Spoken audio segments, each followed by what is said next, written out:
Perfect. All right. If you have any questions, if you want to type anything into the chat box as we go, I'll try to answer some as we go. So feel free to do that if needed. I'm trying to get my chat box up over here. All right. We are ready to go. All right. This is a little bit about me. Sometimes I forget and I'll get on calls with everybody and I just start talking and realize that not everybody does know where I kind of came from and how I became involved with the Peggy Kirkville Girls Tour, or, just in terms of what I've done and how I got into this business and in this industry. Oh, whoops, hang on one second. Sorry for whoever I just, if I just cut you off. Sorry, we've got a lot that keep coming on with videos and I've been trying to get the videos off and I think I might have just cut somebody out. Hopefully not. All right. Sorry. Maybe I shouldn't do these early in the day because I'm struggling a little bit here. I've done enough of these. It should just be easy. All right. This is a little bit about me though. I'm based here in Greenville, South Carolina. If you follow any of my social media, I love my dog. Getting ready to actually be a foster for dogs. I'm so excited about that. But I played collegiately at Furman University, graduated back in 2003. Had pretty decent junior, senior year. Ended up getting inducted into the Hall of Fame back in 2012. Actually, my coach, who is now the coach of Alabama, Mick Potter, will be inducted to the Furman Hall of Fame in a couple of weeks. So I'm excited to go to that and get to welcome him into the Hall of Fame with us. So super excited, very cool thing. I played professionally for about 8 years between the LPGA Tour and the Symetra Tour. Had some years of pretty good LPGA status. And got to play out there with the big names. A lot of what I instill within my business is why I didn't have more success out there. I definitely am one of those, learn as you go. And so much of what I wish I had been taught and developed, not just golf wise, but personal development, professional skill wise, and those kinds of things, just to be able to be more confident in all of those things. So it's what I love about what I do. Been doing this since 2011. I did work with a big recruiting service for about 1.5 years while I was still playing. Then I've been partnered with the PKB for, this will be, 11 years now, I guess it's been. So it's been great. Love what we get to do, come out on site. Got a former player that's going to start working with me this year. So you'll see her out on site a little bit. So just excited for what I get to do and to be able to do these, just free education and stuff. But then I do work with clients, one-on-one. You all as PKB members, the national members do have a free 30-minute call if you want to set that up with me where we can kind of go over some initial steps of the process. So feel free to reach out. Here's all my contact info. And if you have any questions or you want to send me anything, feel free to send that over. But let's dive into this. All right. These are kind of the 5 areas we're going to talk about. Kind of helping your daughter really be realistic and understand, while supporting big dreams, but yet, really helping this process be successful by, understanding what is somewhat realistic, which is, it's tough. It's hard to grasp all these different things and what you hear and what you're told and what you see and all that. But a little bit about resume and emails and how you can help them do that and get those together, helping them with their coach communications, visits, what to do, what not to do, and then some things when you're at tournaments just to be aware of that coaches kind of look for and ways just to help your daughter be a little bit more independent and mature as she goes throughout all of this. All right.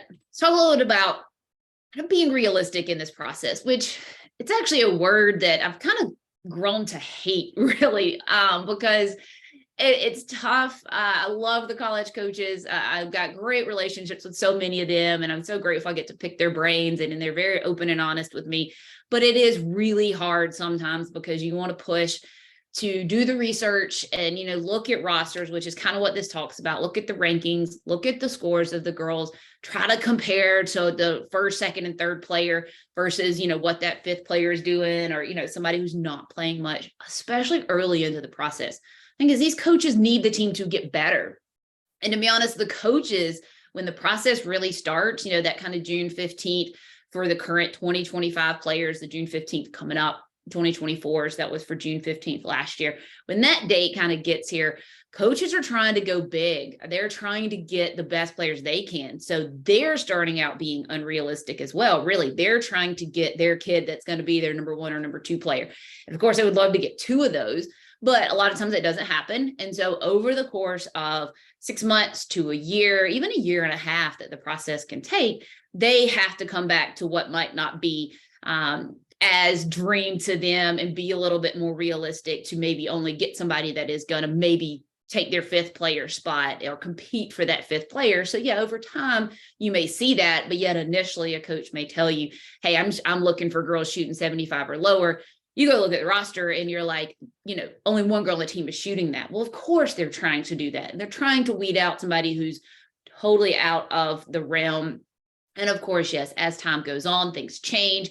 Hopefully your daughter's scores get a little bit better. Their expectations come back to a little bit more and it matches up. But early on, especially, they're really trying to. So it's a tough balance there between trying to get the girls to be realistic, but yet wanting them to work hard and have a next level they're trying to get to and be excited about what they have coming and all of that, but yet seeing how tough that process can be when everything they're looking for is just out of reach and they're getting a lot of, either just very vague responses or just a lot of like, sorry, you're not good enough yet. It's very, very tough. So the more you can get them to find a good balance of that, it's going to help you all as parents manage their stress and their expectations as well. So, and one thing that I've probably started to see, and I'm actually getting ready to write a blog about this, improvement over time is definitely is much more difficult the better you get and the older you get. I know that's a big, broad term or statement there,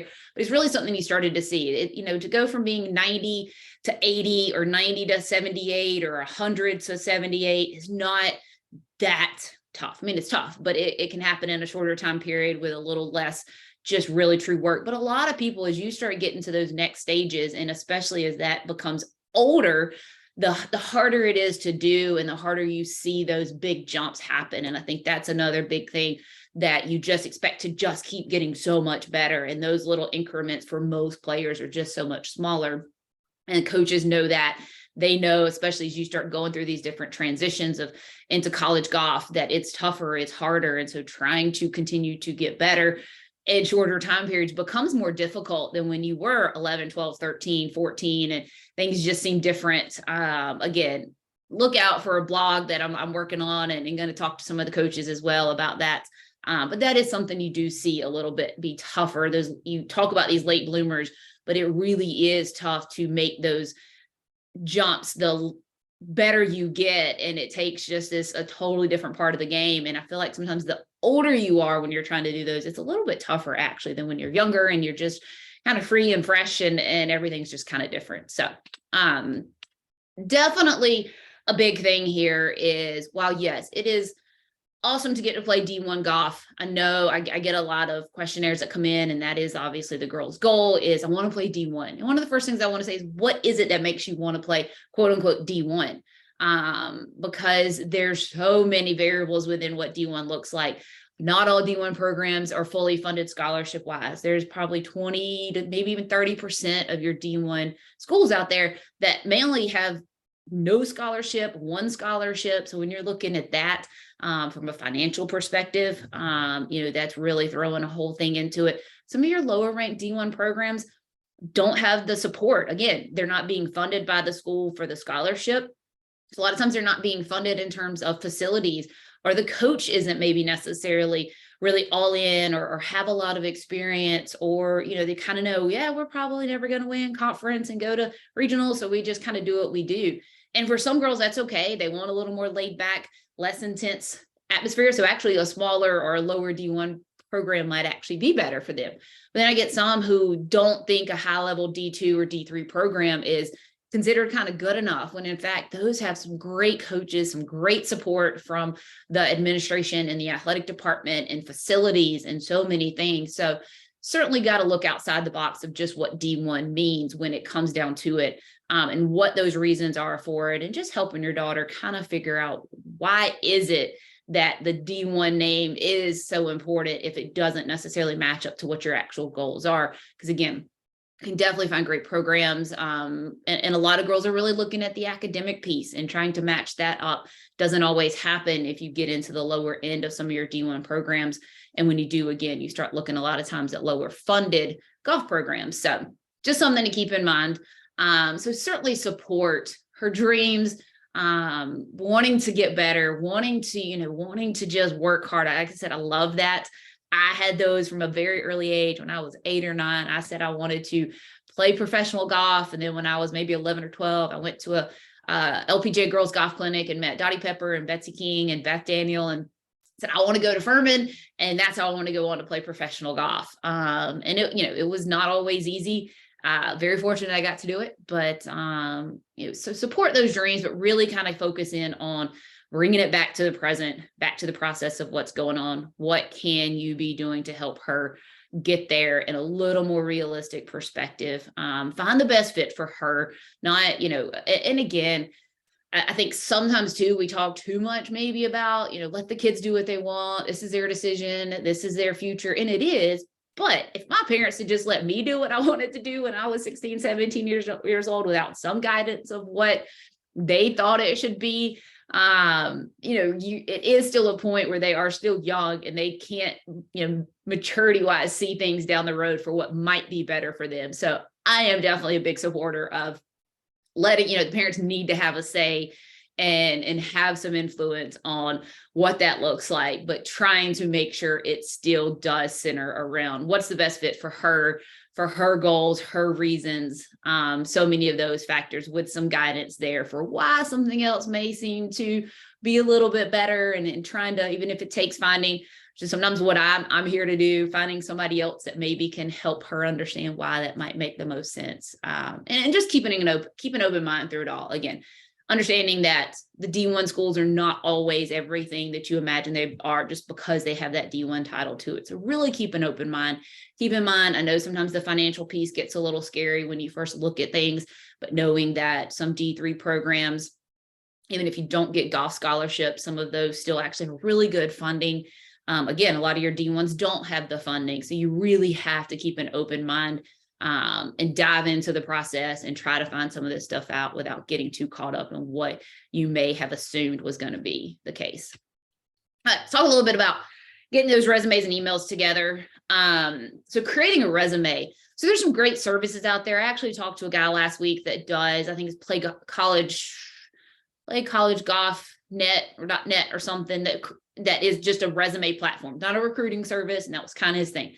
I want to give kids a way to create a really good, solid resume that I know college coaches want to see. 100% respect what he's doing. And he's like, I'm not a recruiting service. We don't even put our name on it. That is great. And it's an option for sure. But I like for the kids to have to take and get a little bit of understanding of what it means to create a resume and what it means to represent yourself, whether it's through an online platform like that, whether it's through a document PDF format. It's just a good exercise for them to tackle. Obviously, you as parents can help get the information together, help format it, and to do that. But this is something, it's not going to be long before they're going to have to do these things. And if they at least have a little bit of an idea of what that means now, it's not that tough of a thing to do. So helping them do that. I provide the templates when I work with players, and I'll help kind of tweak it and make sure it looks right. But, I help them get it together, know what the format should look like. But it's just a really good kind of simple thing for them to do. I know these girls have a lot going on and they got a lot of expectations and a lot going on in general. But again, I just really like to have them do this as a piece of that initial step. And it just, again, it's something that they did. It's theirs. They did it themselves and they can kind of be proud that they did it. Kind of same thing with emails. Obviously, as they get ready to go to college, you've got to know how to communicate through email. Your professors, so much through college becomes much more email based than what it is in high school for sure. So they need to learn how to properly write an email and communicate via email. We'll talk a little bit about communicating through video, phone calls or whatever, but helping them write the email for sure. Make suggestions, review it, but just don't write it for them. Again, I know sometimes you might want to cringe at it not being perfect when it goes out, but most college coaches will tell you, they expect it to be written well and not be just a bunch of errors and that kind of stuff, but they want it to be the player. They want it to be them and their voice. So again, making sure you review it, make some suggestions. but helping them understand what it is. So again, when some of my girls will send me intro emails, rather than me just changing everything, I'll kind of point out a few things so that they kind of understand how to fix some of the grammar or how to maybe word things differently, and still let them kind of do that so they can understand and build that ability to, to communicate via email.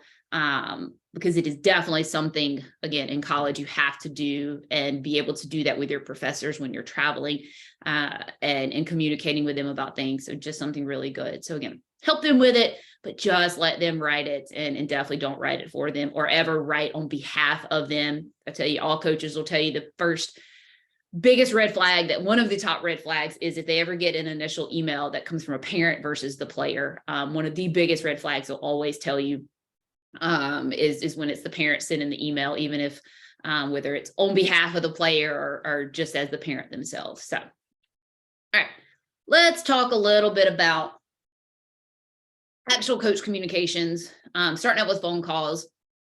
Big thing here. A lot of girls get very nervous with this. I work with a wide variety of personalities with girls. I have some that this is not even an issue with them, whether it's their calls with me, they get on it. They've got questions they want to ask me. They're ready to answer questions. They're great with this.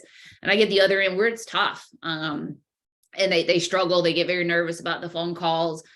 They have a hard time communicating. They have a hard time thinking on their feet. So you definitely want to help, no matter what it is, help prep them for the questions that they need to ask a coach, questions to expect from a coach.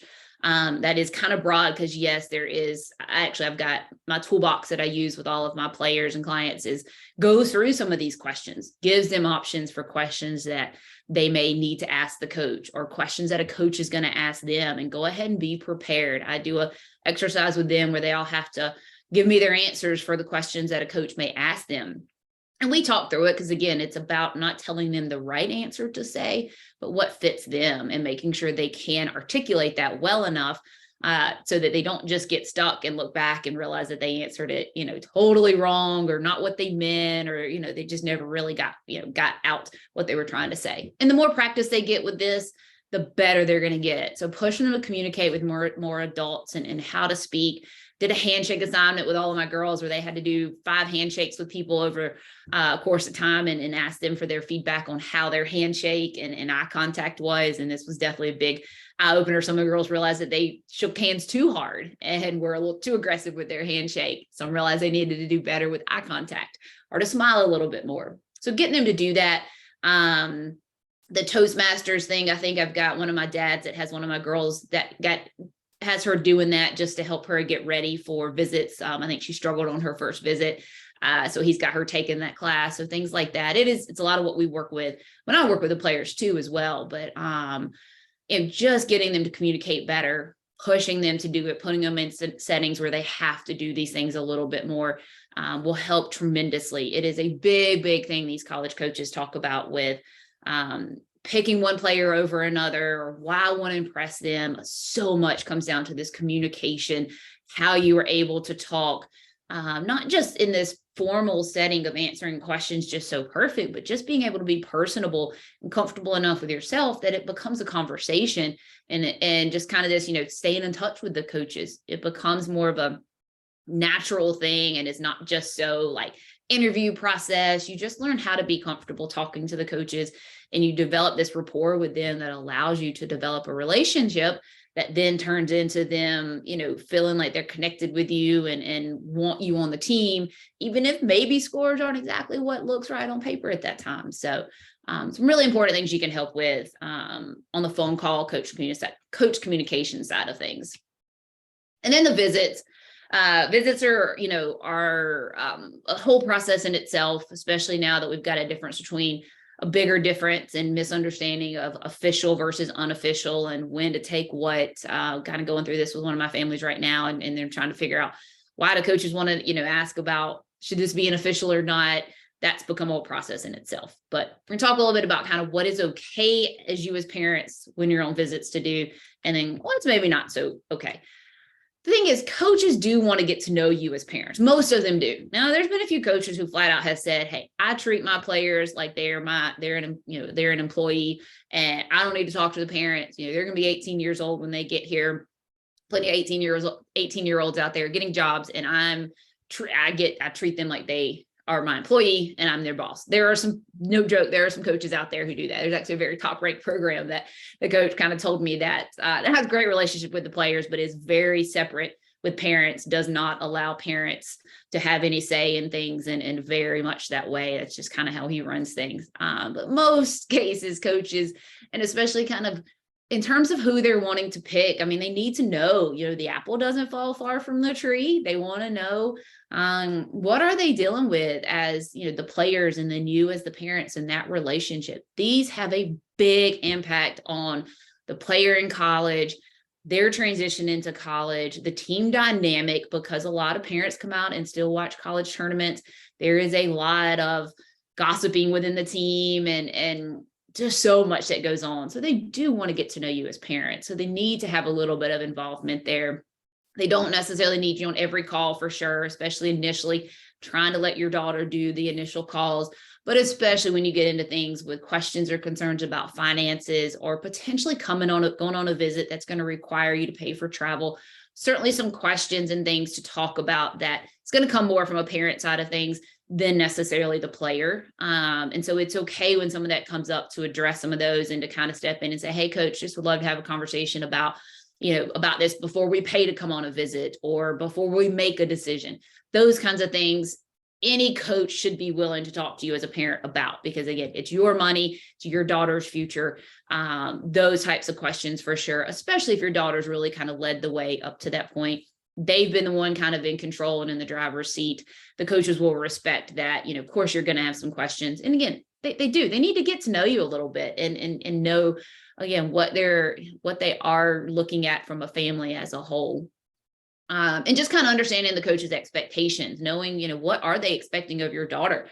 What are they, what are some of the rules, the expectations, the demands, those kinds of things, making sure you just know those things ahead of time so that you don't get blindsided by stuff and cause some issues between you and the coach. That you just didn't know the coach was going to expect these things of your daughter. Just having a little bit of an idea of those expectations and really realistically what they see of your daughter and where they see her coming in on the team and different things like that. So certainly things that are okay. And this is visits. This may even be, again, I put this under the visits title, but this could be conversations prior to taking a visit as well. That could be a phone call prior to the visit or after the visit. So keep that in mind. That may be a phone call that you have versus while you're on the actual visit. What is typically not okay? Speaking for your daughter. Coaches hate if you ever speak for, or especially if you just continue to do it. Maybe there is a scenario where you might want to correct. She's getting ready to say something and you're like, you may want to correct her. It's okay to maybe do that on a rare occasion, but definitely let her speak for herself. And that is, the more prepared she is, the better she's going to be able to do that. I know it's hard. I struggle with this stuff as a teenager, even all the way into my 20s when I played on tour. I even that would make my dad go ask the tour rep for stuff and ask, because I was afraid to do those things myself. Sometimes he'd push me to do it. Other times he just allowed me to kind of get away with still being my little, kind of in my little shell, and didn't help me grow and develop any. And so that's why I love this. I love my dad. My dad's awesome. But I love being able to get the girls to just get a little bit more comfortable with this, speaking for herself, knowing that even if it's maybe not the perfect answer, being able to speak for herself is so much better than not. And so as a parent, just really trying to make sure you encourage them to be the one to speak and you help them prepare for that. And it's not you just always speaking for them. Coaches it's definitely just a big red flag when that happens throughout the entire conversation. And another thing, and actually a podcast I did recently, the coach said there's never been a parent that can brag about their daughter and that be a positive thing, was kind of how they said. I mean, I don't mean it in like a truly negative way, but coaches are going to expect you to brag about your daughter. And if you do that too much, it does become that you have such a high expectation of your daughter that whether them as a coach is never going to live up to that, or your daughter's never going to live up to that. So definitely keep that. You can be proud. You can say some of the things, obviously, that you do see about her, but just make sure it doesn't go overboard. Again, that is something that does have a tendency to turn coaches off a little bit, just because they know you're as parents, you're supposed to think your daughter is the best and wonderful and amazing and has all this potential in the world. Coaches know that. They know you're going to think that about your daughter. So if you push it too much, sometimes it puts them in a spot where they just worry a little bit about what that expectation is going to be.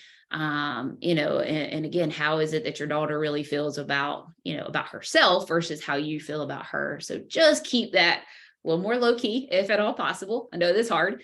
And then one other thing is questioning the coach's decisions or opinions. I know sometimes it's tough when they make a decision that you, especially through the process. And then even when they get into college as well. Again, if you've got true concerns, you really just want to know for your own kind of maybe benefit. It's okay to maybe ask those questions and have that discussion, but really had several coaches forward me, emails where a parent has sent one and said, well, I don't know why you didn't take my daughter when you took this player who's ranked below her. And coaches get these kinds of things. And again, they remember, they talk to other coaches about those things. And sometimes the coach will admit they don't make the right decision and they maybe do regret it a year or two into things. But coaches have reasons for why they do it. They like to try to do their research homework, make decisions for what they feel is best for the team. Sometimes they do have administrative reasons for having to make decisions, things that you don't know or you don't see on paper. Again, there's a lot of hearsay. There's a lot of rumors. There's a lot that goes around the junior golf world that you got to take with a grain of salt, but do try to make sure you respect the coach's decisions as much as possible. Again, there's definitely cases. Not all coaches are great. There's some coaches out there who've done 100% do some shady, not honest things. Again, definitely don't make the right decisions. I'm not in any way saying all coaches are right and what they say should go. Definitely circumstances, it's not the case. But for the most part, just try to keep that at a minimum in terms of just really questioning or trying to, badmouth the coach because they went a different direction or something like that. And just know maybe there was reasons that you just don't know. And last is talk a little bit about tournaments. This is always kind of fun, not fun thing to talk about because, to be honest, a lot of times I feel like some of the parents that I have on these webinars are the ones that are doing things right. They're at least trying to do things right. A lot of times the ones you see that you've all, I'm sure, seen it. We've all been at junior tournaments. We have seen it goes all the way back to my junior golf days. I will never forget my dad. I never remember my dad being bad by any means whatsoever. And I don't think he was. I think he was just kind of hard on himself. But we had a parent of another player that was really bad, even to a point that we were told there was abuse there. When my dad saw that, it really made him rein himself in, and he almost got too afraid to ever get kind of upset with me, for whatever reason it might be. But my dad was great, big supporter, but at the same time, pushing me. But it did. Seeing another parent early into junior golf and how he treated his daughter really made him hesitate to ever be that dad, basically. So we've all seen it, dads, moms, whatever it may be. They're definitely out there. So just want to talk about some things just to be aware of that coaches do look for, which is, coaches are watching you as parents. I will tell you, every coach has a tendency to do that. Some cases it can make or break the chance of your daughter getting recruited or not. Sometimes coaches are willing to kind of say, hey, I don't want to penalize the daughter because the dad's a certain way, but sometimes it really will. So definitely keep that in mind. They really just kind of watch to see how you support your daughter, support the other players on the team. I think there's a bit that's going to come up about that. So we'll talk about that, but just keep in mind, the coaches are watching you as well and watching kind of what you do and how you react, how you treat things, how you treat her. So a few things to help them be more independent and while they're on the golf course, which coaches love to see. They love to see these girls that are independent. Yeah. When girls are 11, 12, 13, even 14, they need help. They're going to need you to help with stuff. But the more you can allow the girls to get out there and warm up on their own and do their own things, clean their clubs, push their carts from, the tee to the range and all those things. Just try sometimes to just back off a little bit, even if you're doing it just because you're trying to help. Yeah, there's certainly times to do it. When you're coming off the 18th tee and she's played well, or maybe she hasn't played well, please be aware that there's certainly the time and the place. But when everything is done for them and you're just hovering over them, again, when coaches see that, it just makes them nervous that you're going to continue to be and do that in college golf and not allow the coach to coach. Or again, sometimes it just makes them wonder, hey, does this girl even want to be here? Does she want to be doing these things? Is she going to know how to clean her clubs when she gets to college and has to clean clubs herself and push her cart from A to B? And especially as you get into sophomore, junior year, where they're just, really close to that college level and they are a little bit more mature, the more coaches are going to expect to see that and see the girls doing things themselves. By all means, keep some of their snacks, and when it's maybe cold, whether, maybe they give their jacket to you or something, stuff like that. That even actually happens in college. The coach has a cart. Everybody kind of has their own bag where the coach drives that kind of stuff around. Golf bags get heavy. It's a lot to keep up with. So it's okay to try to help with some of those things. The food, the extra necessities on cold days, rainy days, those kinds of things.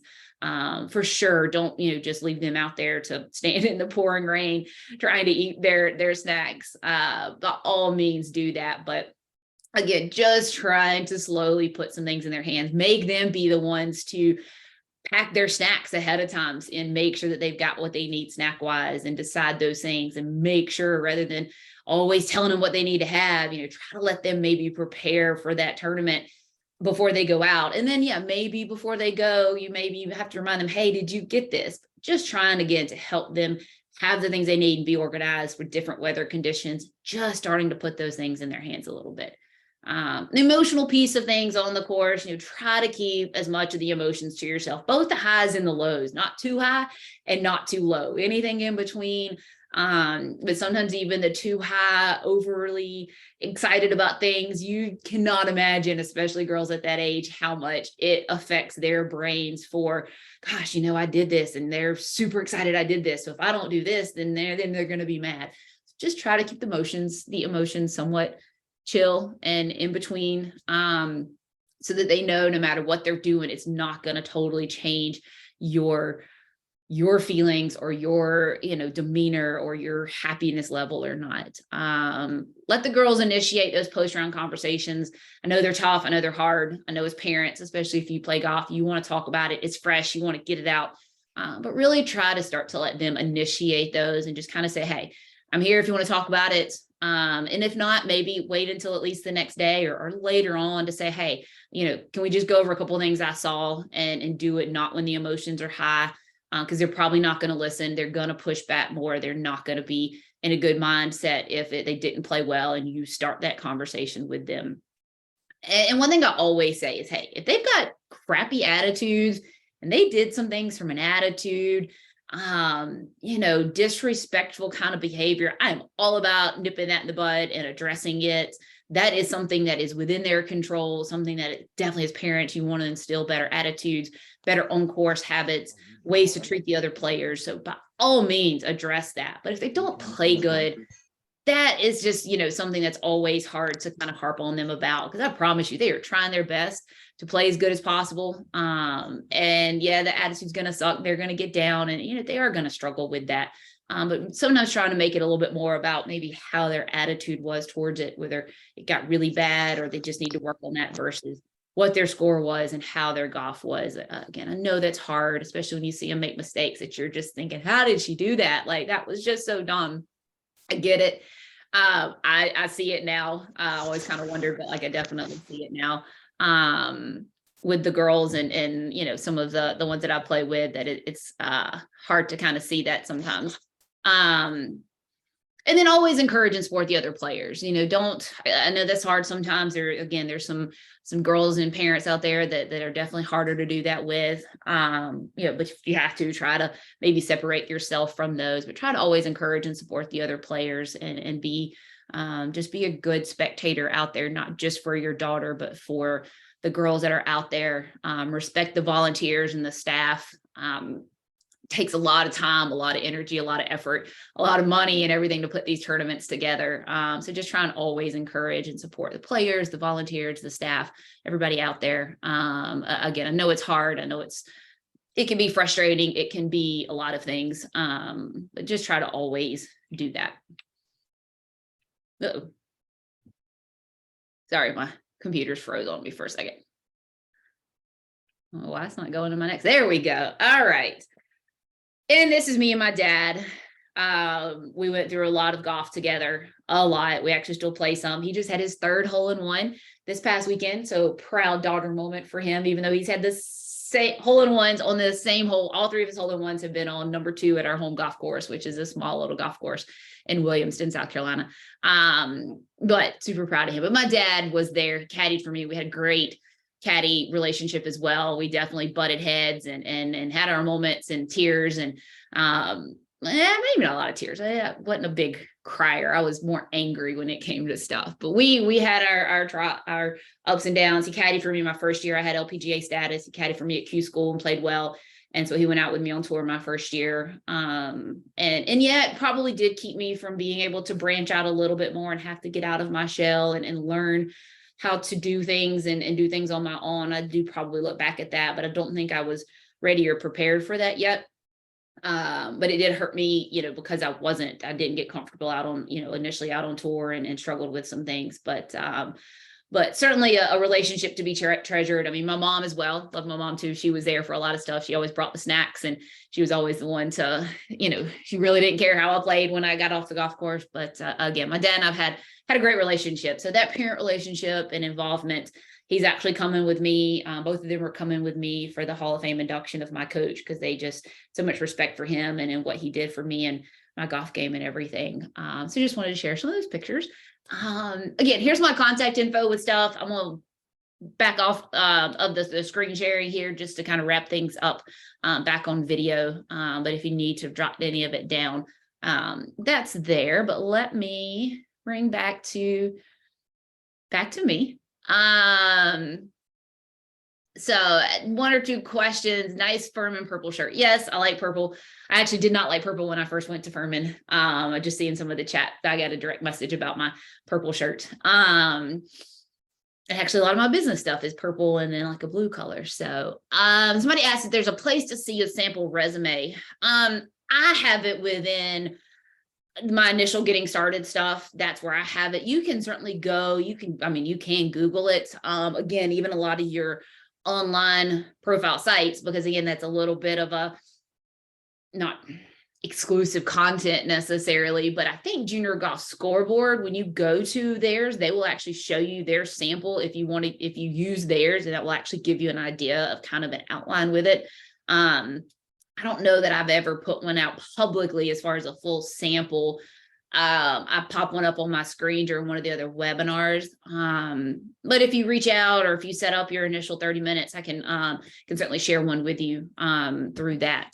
But again, Junior Golf Scoreboard has a service. It's like $190 a year, I think, that you can put yours on there. But I think if you go to their page, you can actually see a sample of what theirs is, which will give you an idea of what one would kind of look like.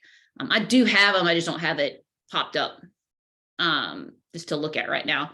All right, got one question. I know everybody's not seeing all these questions, but I did just get a couple of questions. This one I'll address because actually this was a great one to address with all of you, and I'll keep it short because I'm terrible at selling myself and my services. I really truly like to get on these webinars just to talk about the process. But somebody did ask, what's an appropriate time or age to engage my services? For the most part, my full-time recruit program, which is more active recruiting, is not usually till about 10th grade, maybe late 9th grade or middle of 9th grade. If you're a really top ranked player, I've got several of them. We start a little bit earlier, expectations to be doing things a little bit early. So mostly late 9th grade into 10th grade. Now I do have, the process changed a couple of years ago, changed my business altogether, actually changed back in 2019, this June 15th date. No communication as freshmen and sophomores. And so I've kind of had to change when I start with players, the length of process. It's definitely changed altogether. But I am starting a new program that's going to be for 9th grade and younger. And when I have my former player that's going to come start working with me, she's going to kind of be in charge of that. So it's going to be a lot more about player development stuff and just some of these initial things as questions arise. It's a little more of a group type of program, but that will actually be launching in February, late February, early March when she comes on board and can manage all of that. And I'll have all of the older kids, the more recruiting clients. So that keep them watch. If you're the younger ones and you're looking for some help, that's kind of what that's going to be for. If you are interested, your 10th grade, some 10th graders don't quite need to start stuff yet. So that's kind of what we talk about as to what you need to be doing as a 10th grader when the process is going to start for you, more specific to your resume. So got a couple other questions, and I'm happy to answer these questions. If anybody needs to hop off, feel free to hop off, but I will go through and answer these questions until I have to eventually cut us off. But we got another question. Do coaches look at player GPAs and the type of students they are? So for sure, yes. The only drawback that there is a lot of girls who play golf who are really good students. I know, it's probably always been a little bit of a shocking thing when I tell people this, but maybe it's just the girls that I have a tendency to get that come to me that really want to do things right.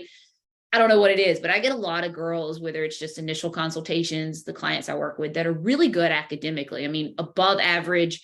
And so it does actually make it harder in some ways to separate yourself in the golf recruiting world when you are a really good student versus maybe some other sports. But they have to take it into account for some of the higher academic programs. Some schools are able to allow athletes to get in with lower standards. Some are not. Some coaches don't have any say in the admissions process. It is strictly you're getting in, and as long as you can get in, you're on the team. That's typically more to D3 level, handful of D1, more academic schools. So they need to know that you can get in. It also kind of just gives them an idea of kind of where you are, what kind of student you are.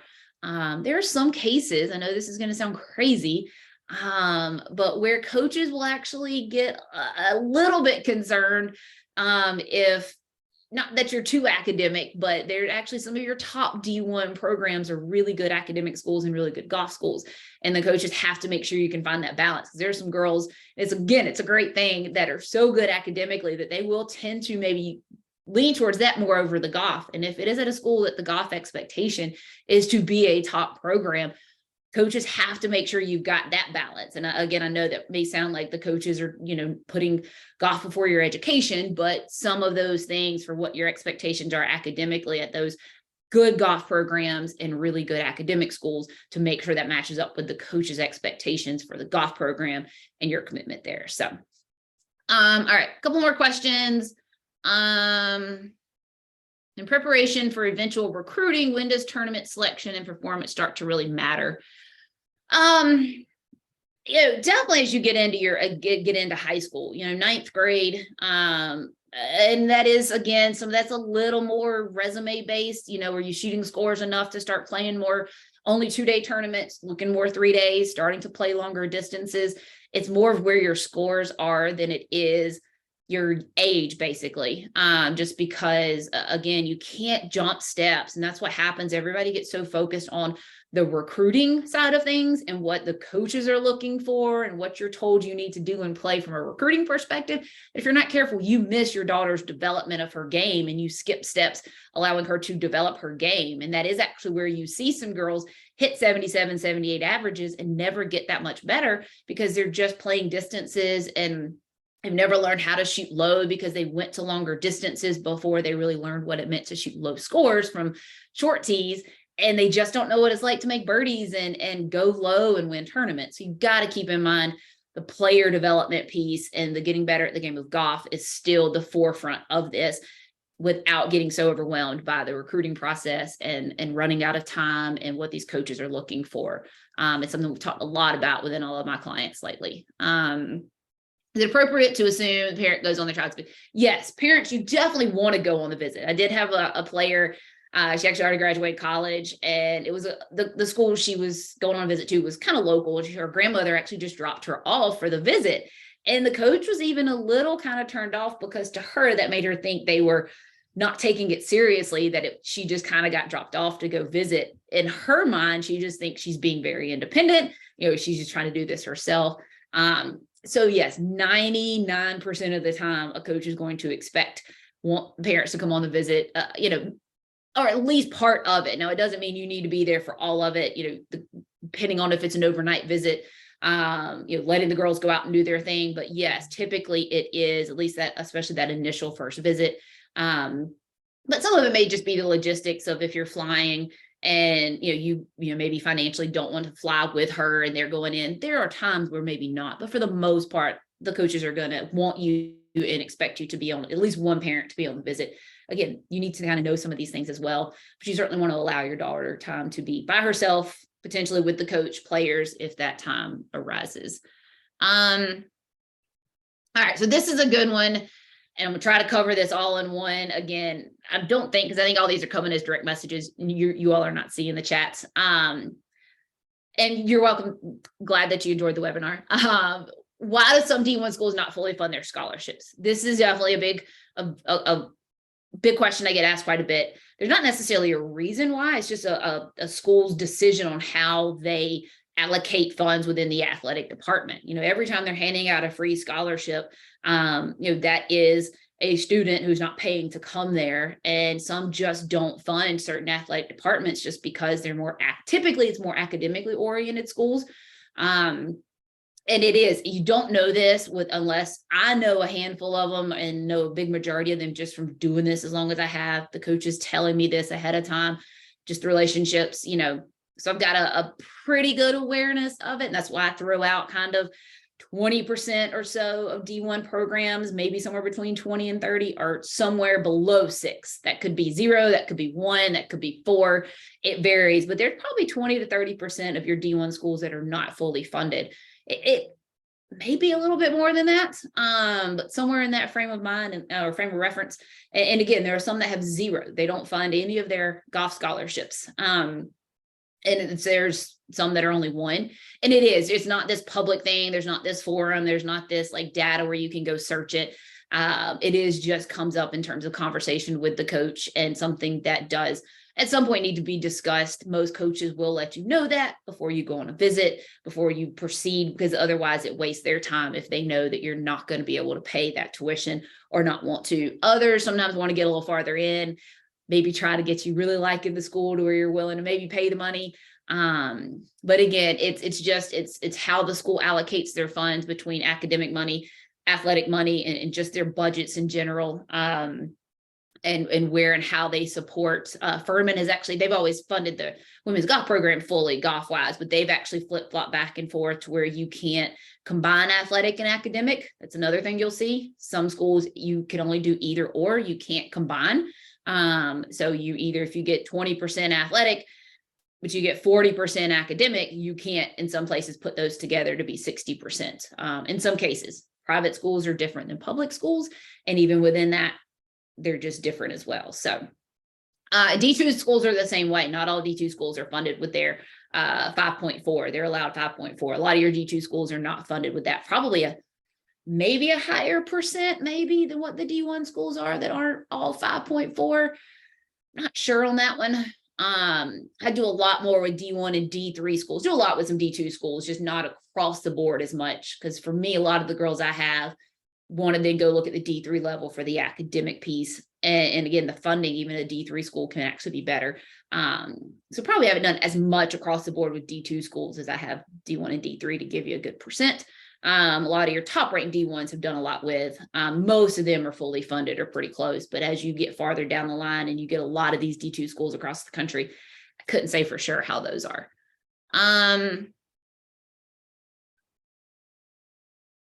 I like some of these comments. It's no coincidence. Golf girls are generally good students and nice people too, for sure. Yes. Not all, but yes. Again, it's something that I love to see. I don't ever want to make it a negative, tense about how good these girls are academically. It's an awesome thing, but it does throw a wrench into the process in some ways because it limits their options for what they want to look at academically with the schools that then matches up golf. And that makes it tough. It makes it a lot more competitive within some schools that the girls are just want to go to, academically wise. And then the coach has to kind of decide, golf wise, who can, bring something to the team. So it is, like I said, it's a huge positive, but it is where sometimes you do find girls that decide not to play college golf. It's not because they didn't have the opportunity to, it's just the opportunities they had for golf weren't necessarily what they wanted academically for their school. And they just couldn't quite find that match that fit together. And they chose the academic piece over going somewhere just to play golf. And that is sort of where some of the myth comes in about all these scholarships that go unused. Again, a lot of it is just the girls, rather than going to some smaller school that doesn't have like I said, the academic credibility or the size that they're looking for, and they couldn't find that for their golf resume. They just, decide not to play if in some cases. How many D1 schools are there? Like 230-ish, I think, somewhere in that range, 230-ish D1 schools. If you're in 10th grade now and trying to get a D1 scholarship, where should you be ranked in order to be realistic? I wouldn't necessarily say ranking. Yeah, ranking has a big factor. I mean, it's hard to say as a 10th grader because that could change. I would say more scoring average. If you want to play at a D1 school with scholarship as a 10th grader, you probably pretty realistically need to be 76 to 78 average right now. I mean, we're talking 10th grade. We're on the second half of 10th grade. Again, that is very pending. You've got time to get better. The process for a lot of the kids is not until later in junior year. Only your top heavy, top ranked players, top ranked programs really are super active recruiting come June 15th for these 10th graders through the end of the year. And then a lot of it just takes shape throughout all of junior year and even into fall of senior year. We saw that with the 23s, seeing that with the 24s. There was a lot of my 23s who committed to D1 programs that were probably 78 to 80 average right now, but by year they got it down to, a little bit more to 76, 78, were a little bit more realistic. And then some actually were still 78 to 80 average coming into next year and still got some opportunities to play at some D1 schools, some smaller D1 schools. They played at least decent enough. Some are going into senior year, even though their average was probably still truly 78 to 80 maybe. But again, I like using the scoring numbers, but also I hate it trying to predict knowing how this process really kind of do. Now, if you want to go to a top D1 school, an ACC, SEC, Big Ten, and you're a current 10th grader, you pretty much got to be 75, 76 average and under right now, and improve through the summer with that and have a really good summer, because that does come pretty quick and that process can be fairly quick for those. You've got to be really ranked top 100 in your class. Some of those schools find themselves looking for one more spot next year when you're later in junior year and that summer going into senior year. They have a player transfer, they lose somebody, they're willing to take on a 10th person instead of 9 if you play really well next year. For sure, those opportunities still do pop up. But your Big Ten, ACC, your Power 5 conferences, you really do pretty realistically got to be 75, 76 average up to this point with a pretty good resume, and then play really well this spring and summer, because it does tend to end, that process wraps up pretty much for them by the end of this year for a lot of them. And then it just trickles down throughout all of D1 and D2 and D3. And then you find some that kind of come back next year that if you have a good summer going into your senior year, that it may not be a scholarship spot, but you do see some that, that allow that to happen later on, even at those big Power 5 conferences. Do coaches look at how far juniors hit it? 100% yes. A lot of coaches say they need minimums of, 230 carry, 220 carry.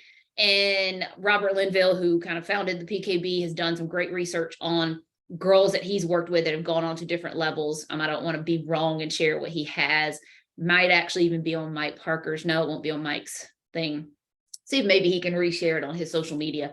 But of kind of what distances you need to be able to carry the ball in order to play at each level. There is a bit of a minimum threshold there that coaches will just say, love her game, I love her, I just don't think she's going to hit it far enough to be able to compete at this level, because it gets tough. Higher D1, it's tough conditions. And it's not just about the courses being longer. The pins get set up tougher. So you've got to be able to carry the ball and land it soft. You've got to be able to, get it at least far enough off the tee. A lot of factors come in. So yeah, how far you hit it is certainly a big factor in recruiting these days. You can't deny it. I know it's tough for some, and there are definitely some exceptions, but distance, carry distance, especially those things, are hard for coaches not to consider, given how important it is for the game of golf in general. So, all right, that's the last question I have on there.